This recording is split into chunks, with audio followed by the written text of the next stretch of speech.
जय हिंद। आप में से बहुत लोग G4, G6, G7, G10, G11, G20 या D10 जैसे टेक्निकल टर्म सुने होंगे और सुने होंगे कि मोदी जी G20 के बैठक में भाग ले रहे हैं, G7 के बैठक में भाग ले रहे हैं।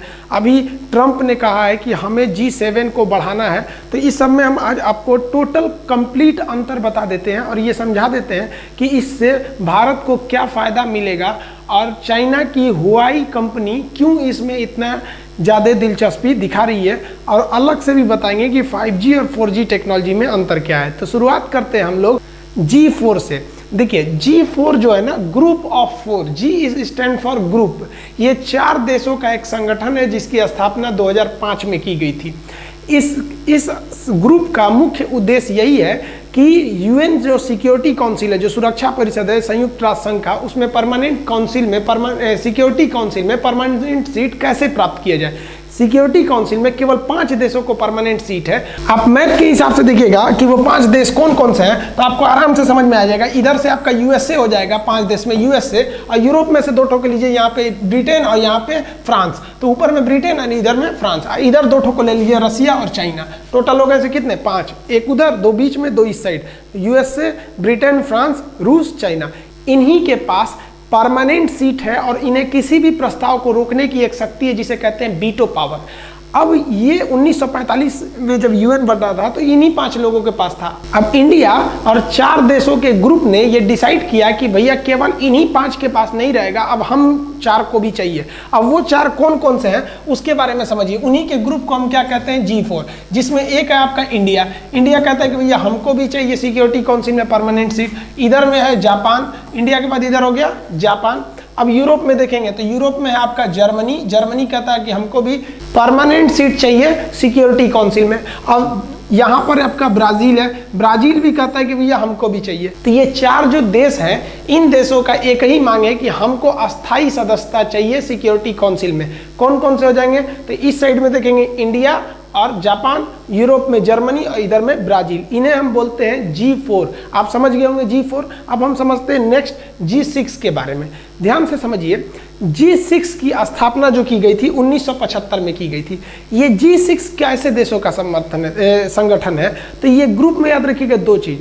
पहला कि इन देशों के पास इंडस्ट्रियल क्षमता बहुत ज़्यादा है, ये बहुत ज़्यादा औद्योगिक देश है और इनकी जो इकोनॉमी है ना, एकदम एडवांस इकोनॉमी है, बहुत ज़्यादा ये डेवलप कंट्री है। तो अति विकसित देशों के 6 समूह की स्थापना की गई थी 1975 में, जिसका नाम दिया गया G6। अब इसमें कौन कौन से देश थे, ध्यान से देखिए। इधर हो जाएगा आपका यूएसए, और यूरोप से 4 देश का ही नाम याद रखिएगा जो हमेशा आएंगे। एक हो जाएगा आपका ब्रिटेन, ब्रिटेन के नीचे हो जाएगा जर्मनी, फ्रांस और इधर इटली। ये 4 देश यूरोप में हमेशा याद रखिएगा। याद करने का तरीका भी है, आप इन्हीं 4 के बारे में ज़्यादा पढ़े होंगे। ब्रिटेन की महारानी विक्टोरिया पढ़े होंगे, जर्मनी का हिटलर पढ़े होंगे, फ्रांस का नेपोलियन पढ़े होंगे, इटली का डोमिटो मुसोलिनी पढ़े होंगे। ये बड़े बड़े लीडर थे इटली के। हालांकि इटली में तो बहुत सारे लीडर हुए हैं, लेकिन यही 2 लोग, यही मुसोलिनी काफ़ी फेमस है। इटली से ही हम लोग सोनिया गांधी का भी आयात किए हैं और सानिया मिर्जा का तो निर्यात किए हैं हम लोग पाकिस्तान में, वो अलग टॉपिक है।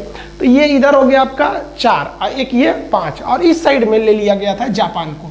तो कितने हो गए, 6। कितने हो गए, 6। अभी हम 6 याद करा देंगे। अभी आगे समझिए, इन 6 के बाद इसमें कनाडा को शामिल कर दिया गया। तो बताइए, जब G6 में 6 थे, आप कनाडा को शामिल कर दीजिएगा तो G6 क्या बन जाएगा, G7 बन जाएगा। कनाडा भी बहुत डेवलप कंट्री है, उसकी भी इकोनॉमी बहुत तेजी से बढ़ती है। तो वो G6 क्या बन गया, G7 बन गया कनाडा को लेने के बाद। तो यहाँ कनाडा शामिल हो गया। अब कालांतर में इसी में रूस को भी शामिल कर दिया गया। रूस को शामिल किया गया तो ये G6 से तो 7 बना ही था, अब क्या बन गया, G8। किसके शामिल करने के बाद, तो रसिया के सामने शामिल करने के बाद ये बन गया G8। लेकिन 2014 में रसिया ने क्रीमिया, यूक्रेन का एक राज्य है क्रीमिया पर आक्रमण करके उसे वापस ले लिया। ये क्रीमिया संकट अलग है, हालांकि क्रीमिया रूस का ही था जो बाद में उसने यूक्रेन को दिया था, तो यूक्रेन से उसने वापस ले लिया। इस वजह से G8 में तो आप देखेंगे यूरोप वालों का ज़्यादा दबदबा है, और कनाडा और यूएस से इनकी भी विचारधारा यूरोप के लोग की तरह है। ये सब लोग मिलकर वापस हटा दिए किसको, रसिया को इसमें से निकाल दिए। तो G8 वापस क्या बन गया, G7, जो आज भी किस रूप में है, G7 के रूप में ही है। तो अब हम समझते हैं G7 में कितने सदस्य। अब बताइए क्या अब रसिया है, अब G7 में रसिया नहीं है, और रसिया को आने भी नहीं देंगे लोग। रसिया को वापस G7 में आने का काफ़ी लोग विरोध करते हैं लोग। अब इसमें कौन कौन से, देखिए ध्यान से, इधर से 2 ठो को याद रखिएगा आपको, कनाडा और यूएस से, ये 2 हो गया। इधर यूरोप में से 4 ठो, ब्रिटेन, जर्मनी, फ्रांस, इटली, 2 इधर 4 इधर, 2 4 6, और इधर जापान। अमेरिका जिधर जाएगा जापान उधर ही जाएगा, क्योंकि जब अमेरिका ने परमाणु बम फेंका था जापान पर, तो जापान से एक संधि भी करा लिया था कि जापान अपनी सेना कभी नहीं रखेगा, बदले में जापान की रक्षा आजीवन अमेरिका करेगा। तो जिधर अमेरिका गया उधर जापान। तो टोटल कितने हो गए, G7 हो गए। तो आप G4 देख लिए, G4 के बाद आप G6, G7, G8, वापस G7 कैसे बन गया, ये इसकी कहानी आप समझ गए। अब हाल में डोनाल्ड ट्रंप ने कहा है कि हमें G7 को और एक्सपेंड करना चाहिए और बढ़ाना चाहिए। तो अब हम लोग देखते हैं कि कैसे G10 बनेगा या G11 बनेगा। आप इसको एक फोटो लेना चाहते हैं तो ले सकते हैं, नहीं तो आप एक नोट्स में लिख सकते हैं, तो छोटा सा चीज़ है। अब हम डोनाल्ड ट्रंप की बात को समझते हैं, उनका क्या कहना है। डोनाल्ड ट्रंप देख रहे हैं कि विश्व में किस तरह से चाइना का एक दबदबा बनते जा रहा है, इसलिए ये कह रहे हैं कि जो G7 है उसको और बढ़ाना चाहिए। इसमें वो 4 देशों का नाम ले रहे हैं। देखिए, कनाडा तो पहले से था, यूएसए पहले से था, और इधर 4 देश अलग थे, ब्रिटेन, जर्मनी, फ्रांस, इटली, और यहाँ पे आपका जापान। ये 4 देश किसको किसको बढ़ाने के लिए कह रहे हैं। तो जब G7 है और इसमें आप 4 और जोड़िएगा तो ये क्या बन जाएगा, G11 बन जाएगा। तो ये डोनाल्ड ट्रंप G11 बनाना चाह रहे हैं, किसको किसको जोड़कर। तो एक यहाँ से वो इंडिया जोड़ लेंगे, और यहाँ से वो कह रहे हैं साउथ कोरिया को जोड़ने से, तो इंडिया और साउथ कोरिया, और कह रहे हैं कि रसिया को भी जोड़ लीजिए और ऑस्ट्रेलिया को भी। तो 7 पहले से था, 4 और जोड़ लेंगे तो कितना हो जाएगा, G11 हो जाएगा। तो G11 में कितने को जोड़ने की बात की जा रही है, 4 एक्स्ट्रा की। अब किसी को भी इंडिया के जुड़ने पर कोई आपत्ति नहीं है, और ना ही साउथ कोरिया के जुड़ने पर, और ना ही ऑस्ट्रेलिया के जुड़ने पर। इनको सबसे ज़्यादा यूरोप वालों को आपत्ति है रसिया से जुड़ने पर। यूरोप वालों का कहना है कि भैया रसिया को हम जुड़ने नहीं देंगे, क्योंकि रसिया ने हमला करके यूरोप का क्रीमिया हड़प लिया, हम इसको जुड़ने नहीं देंगे। दूसरा, यूरोप के लोग ये भी आरोप लगाते हैं कि रूस जो है इन पर साइबर अटैक करते रहता है, और कनाडा भी कहता है कि भैया ये जासूसी बहुत ज़्यादा करते हैं, हम इनको अपने ग्रुप में नहीं रखेंगे, क्योंकि यदि इनको हम अपने ग्रुप में रख लेते हैं तो हम इन पर किसी भी प्रकार का प्रतिबंध नहीं लगा पाएंगे, बल्कि उल्टा छूट देंगे। तो ये उस छूट का फायदा उठाकर और जासूसी करने लगेंगे। इससे इंडिया को थोड़ा सा लॉस होगा। क्यों, अगर G7 से G11 बनता तो उसमें इंडिया भी है और रसिया भी है। तो अभी रसिया आने वाला नहीं है, दूर दूर तक उम्मीद नहीं है। तो अकेले किसको जाना पड़ेगा, इंडिया को जाना पड़ेगा। तो जो G7 है, तो G7 क्या बन जाएगा, G10 बन जाएगा। रसिया शामिल नहीं हो पाएगा तो क्या बन जाएगा, G10। अगर रसिया शामिल रहता तो इंडिया की जैसी फॉरेन पॉलिसी है रसिया की भी वैसी ही रह जाएगी। अब अगर भारत अकेले G10 में शामिल होता है और ये लोग रसिया पे कोई प्रतिबंध लगाते हैं तो भारत के सामने मजबूरी हो जाएगी, या तो G10 से हटिए या तो रूस पे प्रतिबंध झेलिए।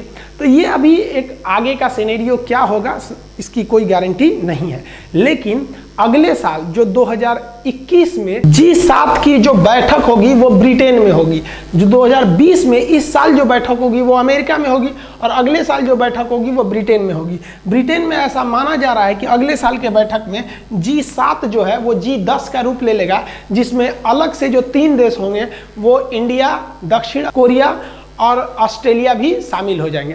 अब D10 क्या है, D मतलब होता है डेमोक्रेटिव, मतलब जहां चुनाव होता है डेमोक्रेटिव। इंग्लैंड के प्रधानमंत्री ने कहा है कि हमको एक अलग ग्रुप बनाना चाहिए जिसका नाम होना चाहिए D10। तो D10 कुछ अलग नहीं है, समझिए D10 क्या है। G7 को एक्सपेंड करके 2021 में G10 का रूप दे दिया जाएगा। जो ब्रिटेन के प्रधानमंत्री हैं वो कह रहे हैं कि इसी G10 के देशों का एक अलग से समूह बना देंगे जिसका नाम रहेगा D10, डेमोक्रेटिक 10। जब हम G10 की बैठक करेंगे तो उसमें हम बात करेंगे कि हमारा विकास कैसे होगा, अर्थव्यवस्था कैसे चलेगी। लेकिन जब डेमोक्रेटिक 10 की बैठक करेंगे यानी D10 की बैठक करेंगे तो ये डिसाइड करेंगे कि चाइना को कैसे आगे बढ़ने से रोकना है, स्पेशली चाइना की 5G टेक्नोलॉजी को रोकने के लिए। तो खुल के तो कहेंगे नहीं कि हमको चाइना को रोकना है, लेकिन ये जो G10 है आप उसी का एक दूसरा अवतार कह सकते हैं D10। इसमें मेनली चाइना को रोकना है और स्पेशली 5G टेक्नोलॉजी को लिए रोकना है। अब ये 5G टेक्नोलॉजी क्या है, इस पर इतना घमासान क्यों है? देखिए 5G जो टेक्नोलॉजी होगी वो हम मानव की सबसे बड़ी खोज होगी। अब आप इतना सोचिए, मानव ने क्या नहीं खोजा, लेकिन सबसे बड़ी खोज होगी 5G टेक्नोलॉजी। 5G टेक्नोलॉजी काफ़ी महंगी होगी, एक्सपेंसिव होगी। उसके टावर 4G और 3G के टावर से अलग होंगे। 4G, 2G, 3G, 5G, 2G spectrum, 3G spectrum क्या होता है इस पर हम एक सेपरेट वीडियो बनाएंगे।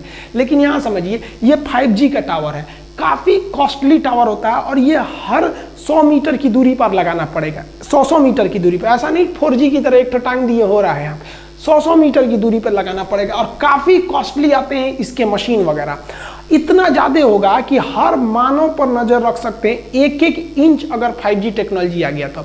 अब ये 5G टेक्नोलॉजी जो है वो दुनिया में केवल 3 कंपनी बना रही हैं, नोकिया, इरिक्सन। नोकिया भी बनाती है, दूसरी इरिक्सन कंपनी बनाती है। ये दोनों यूरोपीय कंपनी जो है काफ़ी महंगे प्रोडक्ट्स बनाते हैं। इनके जो टावर के जो लगने, मान लीजिए इंडिया में खंभा बना सकते हैं आप, जो उसके इक्विपमेंट है, मशीनें हैं, वो आप या तो आप खरीदिए नोकिया से या खरीदिए इरिक्सन से, नहीं तो सस्ता खरीदना है तो हुआई से खरीदिए। अब हुआवे जो कंपनी है वो चाइना की है और ये चाइना की हुआवे कंपनी 5G टेक्नोलॉजी में अभी नोकिया से भी आगे है, इरिक्सन से भी आगे है और उनसे काफ़ी सस्ता भी है। तो पूरी दुनिया किसके पीछे भाग रही है? हुआवे के पीछे। अब 5G की समस्या क्या है? 5G इतना एक्यूरेट डाटा रखता है किसी भी चीज़ का। जैसे मान लीजिए कि मेरा ये मोबाइल है, ये मोबाइल अभी 4G है, अगर हम ये तो 5G सपोर्ट ही नहीं करेगा। जब 5G आ जाएगा तो हम इस मोबाइल को अगर इतना भी हिला दिए ना तो 5G के मदद से हम ये पता कर सकते हैं कि किस डायरेक्शन में कितना सेंटीमीटर ये मोबाइल घसका हुआ है, कितना ऊंचा है, A to Z बता सकते हैं। अब आप ऐसे बताइए कि 5G टेक्नोलॉजी इतना आगे है कि 5G टेक्नोलॉजी से अगर आप अपनी कार में 5G लगा दीजिएगा और कह दीजिएगा कि हमको स्टेशन छोड़ दो, तो स्टेशन छोड़ देगा बिना ड्राइवर का। आगे कौन है पता कर लेगा, किधर से मुड़ना है, दाहिने मुड़ना है, बगल में कुत्ता आ गया कि कोई दूसरी गाड़ी आ गई, हर चीज़ अपने से कर लेगा। डॉक्टर घर बैठे ऑपरेशन कर देगा मरीज का, मशीन लगा देगा, मशीन में 5G सिस्टम लगा देगा, यहीं से वो हाथ घुमाएगा कैसे कैसे वहाँ उसका ऑपरेशन कर देगा। ये मानव जाति का सबसे बड़ा आविष्कार होगा 5G, जिसमें चीन की हुआवे कंपनी सबसे आगे है। लेकिन इस 5G के द्वारा अगर आप किसी की जासूसी करना चाहते हैं तो एकदम आराम से जासूसी कर सकते हैं। वो कहाँ है, कितने फ्लोर पर बैठा है, सड़क पर कितनी दूरी पर है, किस खंभे को पार कर गया, मतलब उसके 1-1 इंच की आप निगरानी रख सकते हैं। अब अमेरिका डरा हुआ है कि अगर हमारी मजबूरी है कि भैया यही हुआवे की खरीदिए क्योंकि हमें सस्ता चाहिए और एडवांस चाहिए तो यही सबसे आगे है, और नहीं तो फिर महंगा खरीदना है तो नोकिया का खरीदिए। ये सब इक्विपमेंट ये जो है अब इतना सस्ता है ये कि इसका हम लोग टक्कर भी नहीं दे सकते। अब यहाँ इसी 5G को रोकने के लिए, हुआवे को रोकने के लिए जो ब्रिटेन है वो बनाना चाह रहा है डेमोक्रेटिक 10 यानी D10। आप समझ रहे हैं D10 जो है वो G10 का ही राजनीतिक संगठन है, जबकि G10 जो है वो इकोनॉमी को देखेगा और दिल्ली वाला D, डेमोक्रेटिक D, वो राजनीतिक संगठन को देखेगा। तो वो हुआवे को रोकना चाह रहा है। हम मजबूरी में इंडिया वाले हुआवे को नहीं रोक सकते हैं। क्यों? क्योंकि हमारी BSNL तो अपने डूब गई। इंडिया में 3 कंपनी अभी रन कर रही है, जियो, इसी से एक उम्मीद है। नहीं तो एयरटेल के पास इतना पैसा ही नहीं है अभी, तो वो पूरी ऑल ओवर इंडिया में अच्छा से 4G ही नहीं दे पा रही है। वोडाफोन लंगड़ा हो गया, उसको बैसाखी पे लेके चल रहा है आइडिया, तो एक और आइडिया एक और वोडाफोन दोनों बेचारे एक पैर से चल रहे हैं। तो आइडिया वोडाफोन एक हो गए हैं और एयरटेल का भी हालत ठीक नहीं है। तो आइडिया वोडाफोन को साइड कर दीजिए, एयरटेल को भी साइड कीजिए। एक उम्मीद हम ये कह सकते हैं कि भारत में 5G को लाने में जियो काफ़ी मदद करेगा, क्योंकि रिलायंस के पास पैसा बहुत है। इससे फ़ायदा क्या होगा? पूरी यूरोप की कंट्री, जितने भी आप यूरोपीय कंट्री को देखेंगे, ये यूरोपीय कंट्रीज पूरी तरह से डरे हैं सब चाइना से, क्योंकि चाइना इनको टक्कर देना चाह रहा है। अब ये क्या चाहते हैं कि हमको भैया हर हाल में 5G भी चाहिए और चाइना का चाहिए भी नहीं, तो सस्ता कैसे कीजिएगा। इसमें सबसे महत्वपूर्ण फायदा होगा भारत को। अगर भारत इन यूरोपीय कंट्रीज को और इन अमेरिकन कंट्री को ये समझाने में कामयाब हो गया कि अभी कोरोना पेंडेमिक है, अभी भाड़ में गया 5G, अभी 1-1.5 साल रुकिए ना आप लोग। और भारत इसी 1-1.5 साल में अपने लेबर लॉ में, हम एक वीडियो बनाए थे जिसमें लेबर लॉ के बारे में बताए थे, लेबर लॉ को संशोधन करके जो भी इरिक्सन कंपनी और नोकिया कंपनी है उन्हें भारत में बुलाना चाहिए। क्योंकि भारत में लेबर बहुत सस्ते होते हैं, सामानें काफ़ी सस्ती होती हैं, जिस वजह से किसी भी चीज़ का प्रोडक्शन बहुत कम होगा। और आप विश्वास कीजिए कि अगर इरिक्सन या फिर नोकिया अपना जो 5G बनाने वाली मशीनें, केबल, टावर, एपी मोड, ये सब बनाने के लिए जो प्लांट यूरोप में डाली हैं, अगर वही प्लांट अगर वो इंडिया में डाल देती हैं तो उनका जो सामान है वो चाइना के हुआवे कंपनी के सामान के बराबर हो जाएगा। इस वजह से चाइना की कमर टूट जाएगी। तो भारत सरकार को भी नींद से जगना चाहिए और उसको ये कहना चाहिए कि भैया 5G टेक्नोलॉजी का जो प्रोडक्शन सेंटर है आप इंडिया के बेंगलोर में खोलिए, क्योंकि बेंगलोर में पहले से IT कंपनी है, सिलिकॉन वैली बोला जाता है बेंगलोर को। और अगर एक बार ये प्लांट यहाँ आ गए तो विश्वास मानिए 2021 के लास्ट तक पूरी दुनिया में, हम पूरे ग्लोब की बात कर रहे हैं, इस पूरी दुनिया में अगर किसी को भी 5G की जरूरत होगी तो वो इंडिया से ही एक्सपोर्ट करेगा, यहीं से वो मंगाना पड़ेगा, इंडिया को ही भेजेगा। और भारत को भी बहुत ज़्यादा इससे रेवेन्यू मिलेगी, वो कंपनी अपना प्रोडक्शन से जो प्रॉफिट होगा वो ले जाएंगी, भारत सरकार को टैक्स मिलेगा, रोजगार मिलेगा। तो हम तो ये भारत सरकार से भी कहना चाहेंगे कि वो इस पर विशेष ध्यान दे। 2G 3G ये सब भाड़ में गया, अभी नया टेक्नोलॉजी है, इसमें हाथ बढ़ाइए। देखिए इंटरनेट के ज़माने में क्या होता है कि आप तेज भागिए धीमा भागिए ये मतलब नहीं है, आप पहले भागिए, एकदम स्टार्ट कीजिए। जैसे देखिए जो फेसबुक पे बहुत पहले से जुड़े थे उनके बहुत सारे फ्रेंड्स हैं, फॉलोवर्स हैं। जैसे यूट्यूब पर आप देखेंगे पुराने यूट्यूबर्स के कुछ देखिएगा, वो अगर अच्छा नहीं भी है ना फिर भी उनके पास काफ़ी ज़्यादा मेंबर है, और जो काफ़ी अच्छे हैं बाद में आए हैं उनके पास उतने मेंबर्स नहीं हैं। रीजन क्या है कि बाद में आने से कंपटीशन बहुत ज़्यादा होता है। तो इस समय भारत को पूरा ओपन ओशियन मिला हुआ है, डुबकी लगाओ भैया, सबसे पहले यहाँ प्लांट मारो। अब पूरी दुनिया अभी कोरोना पे ध्यान दिए, आप इधर फोकस मारिए और पूरी तरह से 5G प्रोडक्शन का इंडिया को हब बना दीजिए, इसको हब एकदम। तो आप 5G टेक्नोलॉजी समझे, आप 5G को 4G को आप G4 में मत सोच लीजिएगा। G4 मतलब होता है ग्रुप और 5G होता है वो एक जनरेशन को दिखाता है, उस पर हम एक सेपरेट वीडियो बनाएंगे। तो आप G4 समझ गए, G6 समझ गए, 7 समझ गए, 8 समझ गए, G10 भी समझ गए और D10 भी समझ गए। अब G20 क्या होता है इसके बारे में समझते हैं। G20 क्या होता है, देखिए D10 हम समझा दिए थे, ये D10 क्या है, G7 प्लस ये 3 कंट्रीज को जोड़ देंगे तो डेमोक्रेटिक 10 बन जाएगा। अब G20 क्या होता है, G20 20 देशों का एक संगठन है, ये 20 बड़े बड़े इकोनॉमी के देश आते हैं। आप जो भी देश जानते होंगे बड़े बड़े देश उसमें G20 में आते हैं सब। इसमें इंडिया भी है, ऑस्ट्रेलिया भी है, अमेरिका, ब्रिटेन, ये सब तो G7 वाले ही हैं सब। इसमें इन लोग का अपना एक आर्थिक यानी इकोनॉमिकल डेवलपमेंट के लिए एक बैठक होती है जिसे हम क्या कहते हैं, G20 कहते हैं। देखिए ये जो G4 है, G6, G7, G8, G10, G20, D10 ये एक राजनीतिक संगठन है, जबकि 2G 3G 4G 5G LTE ये सब एक टेक्नोलॉजी है। हम आपको इस वीडियो में इन सब के बारे में समझा दिए, अब हम नेक्स्ट वीडियो में कभी इसके बारे में समझा देंगे।